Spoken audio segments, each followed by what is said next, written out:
Hello, good afternoon. Hi, how are you? Good. Thank you for having me here today.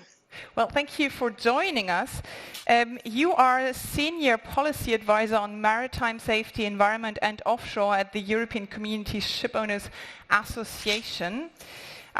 First of all, what I'd like to ask you is how difficult is it today to clear the seaway for the construction of an offshore wind farm when it comes to maritime navigation routes? What's the process here today? Well, as you may know, shipping lanes and shipping routes are defined at the international level by the IMO, the International Maritime Organization. So they cannot be modified overnight. So it's important to take them into account when you're planning an offshore farm. At the EU level, it's very important to know that there is a directive that provides that the member states have to make maritime spatial planning plans where they basically define which area is reserved for one activity. So commercial shipping, offshore winds, but also fisheries or aquaculture, etc. And these plans are very important because they can ensure the safety of navigation, ensure that the safety of the lanes are maintained and that the shipping routes are there and clearly explained to everyone.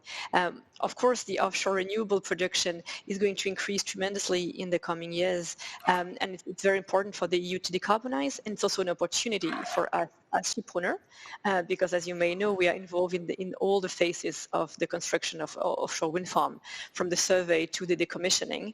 So it's also an opportunity for us, but we want to make sure that the safety of navigation is maintained. So it's we need to find basically space for everyone at the sea, shipowners, but also wind farm and all the other stakeholders at sea. I understand there is some consultation, though, on a national level, right? Talk us through that. Yes, indeed. All the member states have had to set up this maritime spatial plan, as I mentioned before. So they had to consult with the stakeholders when defining the different areas. But when there is a plan for an offshore farm, there should also be a public consultation. So with all the stakeholders, and ship owner obviously included, and that is very, very important. We always emphasize that it's important to have it very early in the process, so that we know in advance what is planned and then we can react. We have unfortunately seen in the past that right before the national authority was about to sign and authorize a project, that the project was actually in the middle of a shipping lane, I mentioned before. So that's really creating a problem, and the entire project had to be redrawn. And it's also important to have consultation across border. So basically with your neighboring country. So if we talk about France here, with Belgium, for example, in the north, to make sure that the areas are not misaligned, if you like, to make sure that the wind farm on both sides of the border are aligned, or to make sure that a wind farm constructed in France, for example, is not too close from a shipping lane in Belgium. And that is really, really important. Also to have plans that can be adaptive to the future, new routes, bigger vessels, more traffic. We have to take everything into account to make sure that it's actually working well. So it's really work in progress, and you have to adapt to new technologies all the time, actually. Yes, indeed. And I understand this, the European approach, or the different approaches in Europe, but some countries really do stand out, such as my home country, Germany. Tell us more about that. Yes, indeed. As I mentioned before, it's very good to have early consultation of all stakeholders in the process. And in Germany, we see it as a best practice, if you like. So in Germany, the maritime spatial planning plans should contain a licensing procedure with a thorough navigational risk assessment before the project are approved.